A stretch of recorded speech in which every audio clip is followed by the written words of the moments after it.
Welcome back. Cairo Water Week, a very important conference being held annually here in Egypt, and this is the fifth edition. The conference is being held under the auspices of President Abdel Fattah al-Sisi to shed more light on the important event, the important gathering, which is going to gather more than 1,000 participants from more than 70 countries. We are very much delighted to have with us via phone Dr. Emad Adly, Environmental and Sustainable Development International Expert. A very good morning to you, Dr. Adly. Good morning to you and all our watchers. Dr. Adly, this year in specific, I think the conference is gaining more importance because of its timing, as it's going to be held just a few weeks before the COP27, the UN Climate Change Summit, which is going to be hosted by the Red Sea Resort of Sharm el-Sheikh.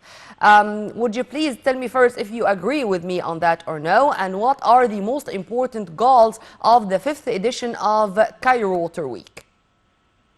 Yes, I agree.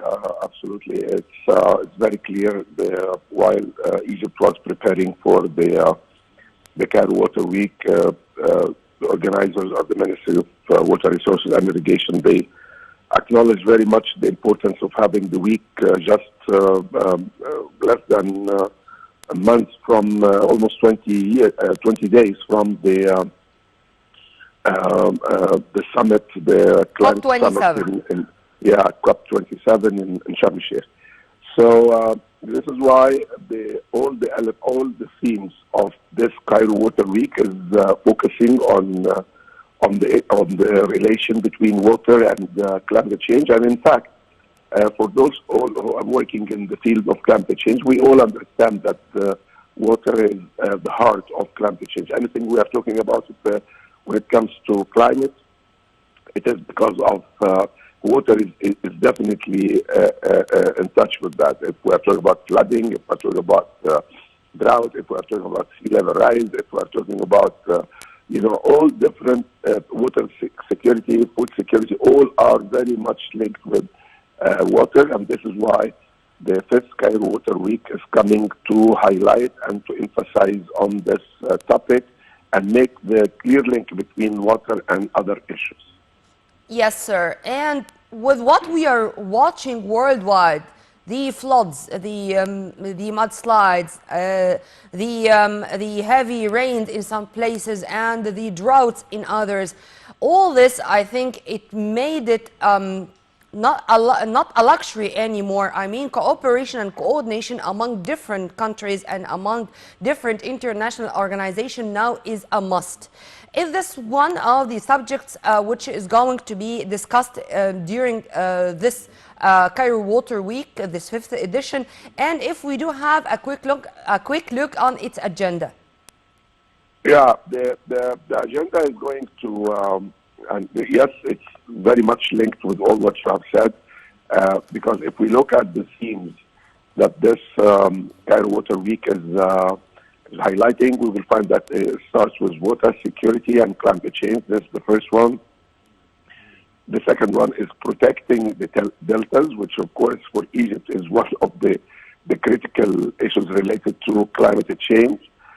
And then we have water-related adaptations to climate change. This is another theme.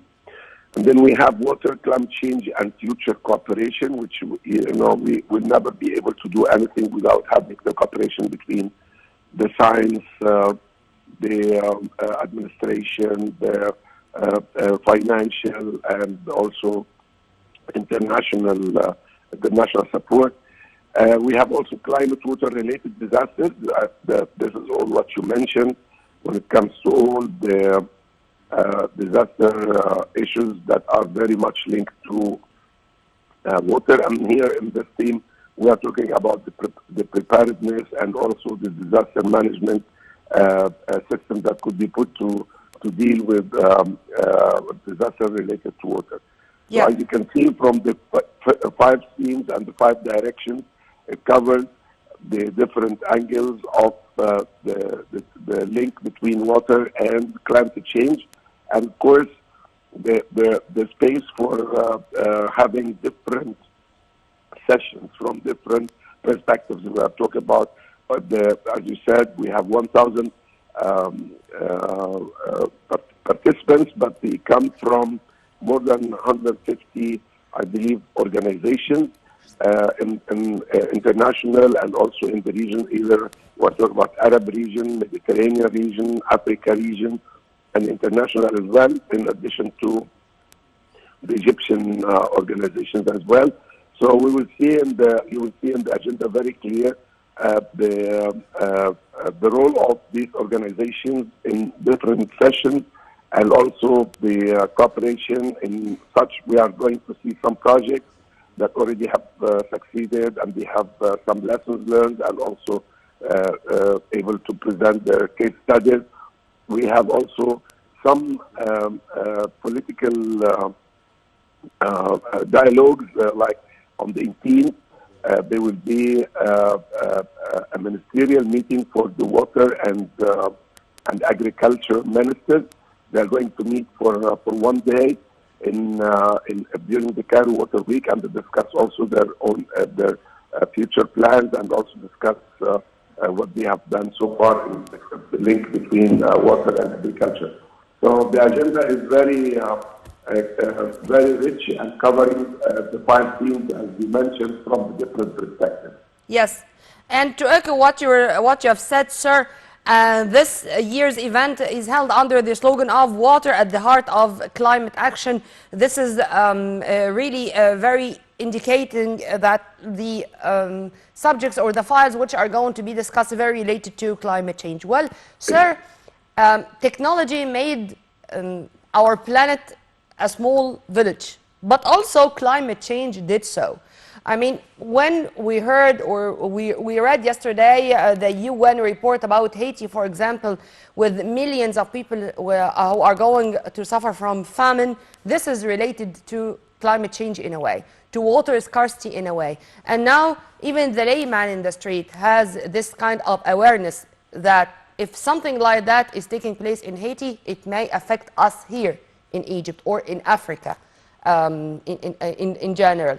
How do you see this? How do you see the role of such conferences and such events to spread awareness that we are all living in one planet and we should all cooperate together for the sake of humanity, not for the sake of a certain people or a certain region?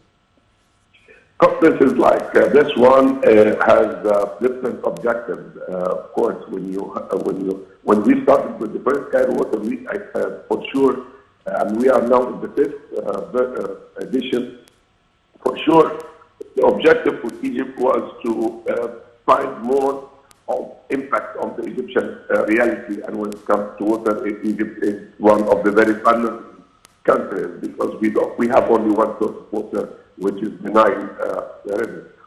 So this is why the objective of conference like this is to make all the benefits that could Egypt gain from.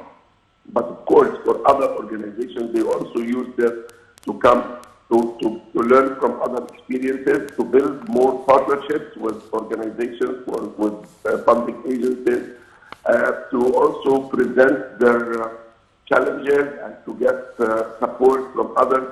So a conference like this is mainly to highlight the issue, to build cooperation and partnerships between others, and then the most important thing is to be reflected into real work on the ground for the people who are suffering. Then when we say that there are 1,000 participants representing 70 countries and 66 international organizations, meaning that this is a platform where all those are going to gather in one place. Are we expecting deals to be signed, a memoranda of understanding among different countries and among different international organizations? And this is going to be one of the main fruitful results of such conferences? At least I know that within the Mediterranean, the Union for the Mediterranean is organizing some activities for the pre-COP. So they are preparing themselves also to what they are going to do of cooperation at the Mediterranean level, and they are using the Cairo Water Week to be a place where they start the preparations for Sharm el-Sheikh. So I expect that there will be some agreement and something to show the fruitful outcome of the Cairo Water Week. I'm not sure about some of the MOUs or memorandum of understanding that could be done during the Cairo Water Week. I'm sure there will be definitely ideas about cooperation that will be extended and also will be announced during the week. But definitely during the session itself, it shows, when you look at the agenda, it shows the cooperation and the partnership between different international, regional, and national organizations in most of the session. Dr. Adly, let me put my question in other words. What I dream of, and I don't know if this is implemented already on the ground in the past 4 editions of the Cairo Water Week or no, and if this is going to be witnessed during this conference. I mean, this is a platform or an opportunity for investors and businessmen of research centers, because we want to fill this gap between theory and practice. We do have our research, but we do not want to have them in the drawers. We want to implement the positive results of the scientific research on the ground, of different governments, different international institutions, NGOs, private sector, all those together to have win-win situations. True? Very true. And this is what I said when I mentioned that, each session itself, it is a story by itself. In each session, when, the session is organized by a number of partners and we come and discuss a common topic that we all work on, this is a sort of cooperation and partnership on one element or one subject of the issue.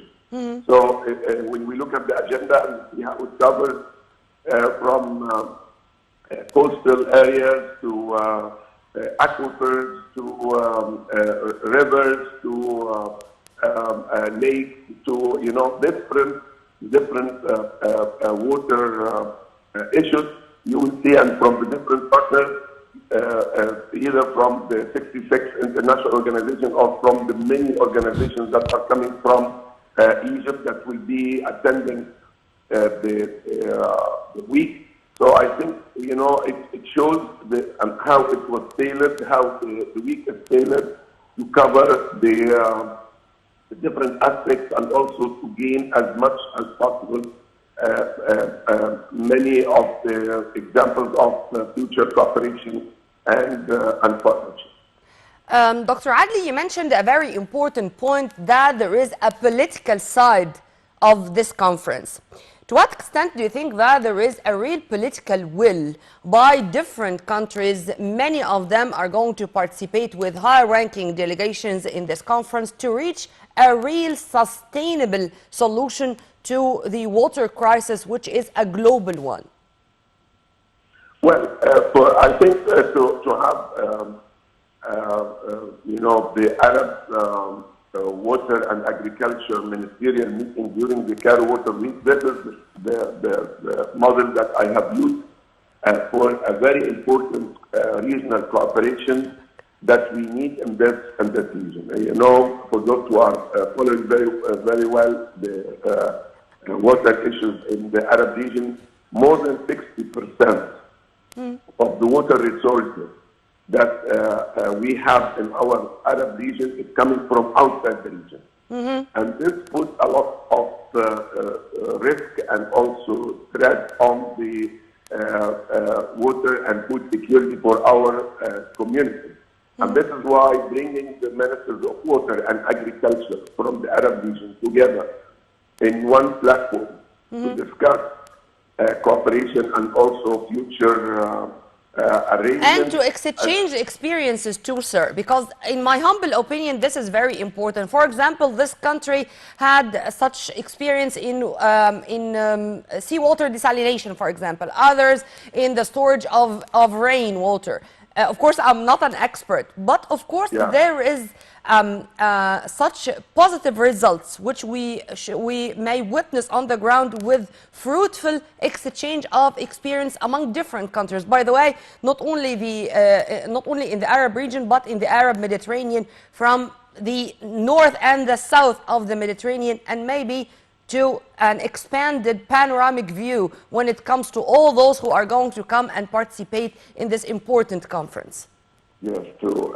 This is very much true. But when I emphasize on the Arab region, because unfortunately the Arab region, compared with other different regions in the whole world, it's the lowest and the scarce, the most scarce region when it comes to water. So this is why. And with the climate change, the challenge is getting bigger. And this is why when we discuss this among the ministers of water and agriculture, this helps in many ways. Number one, not only learning from our experience, but also to have a common point and common stand when it comes at the global level, because we need this political support, and we need also this exchange of experiences, especially when it comes to technology, when it comes to success stories of water harvesting or water conservation or desalination. All these experiences we need to use because our people are increasing in number, our water is decreasing in amount. So to make this equation happening in a sustainable manner, you have to be very smart and also very strong, and also have a lot of cooperation with others. You cannot do it by yourself as a country, but you do it as, collectively with other countries in the region. I'm talking about the Arab region, of course, but this has to be extended also to the Nile Basin and also to the Mediterranean. Well, one final question, Dr. Adly. I don't know if it's going to be a little bit far from the core of our segment.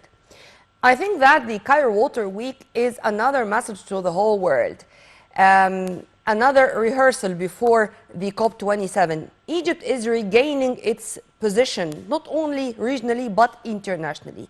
We are organizing very important events when it comes to Cairo Water Week, the Economic Conference, COP27. When it comes to the main and critical issues, I think the eyes of the whole world are going to focus on us, are going to witness themselves how Egypt is back on the right track. Such events are saying that we are about to reach the new republic, the new Egypt. How do you see this? I fully agree with you, but I think we are not regaining a position. Our position is already strong. Our ground is very strong. Maybe that was the case maybe 7, 8 years ago when we were trying to regain position. But Egypt already in 2018 organized the COP14 for the biodiversity. This was 4 years ago, and it was also a UN biodiversity summit. And we, and we had the Cairo Water Week now for the 5th time. So I mean that it is already on the map. Egypt is already very strongly on the map. What we are trying to do with having all the Cairo Water Week, the 5th edition, and we have the COP27 in Sharm el-Sheikh next month, is that we are, to gain a position, you have to keep this position always. To develop all the time, to improve all the time. When we speak about the 5th edition with more participants, with more international organizations, this is what I wanted to hear, and I wanted to say so. Reaching the top is a challenge, but keeping also ourselves on the top, it keeps always work and efforts to be always there. Dr. Emad Adly, Environmental and Sustainable Development International Expert, thank you very much for your input, sir. I enjoyed our discussion. We are going to leave you, sir, but with a promise to see you here live in the studio to be our dear guest, inshallah. Thank you, sir. Well, this is our destiny. Egypt has a great role regionally and internationally. And of course, we do welcome our guests, we do welcome our visitors as they are going to discuss very important topics and also enjoy their time. Well, right after the short break, we are going to turn back with another main segment of our breakfast show with my dear colleague and friend Amal Mukhtar, so stay tuned.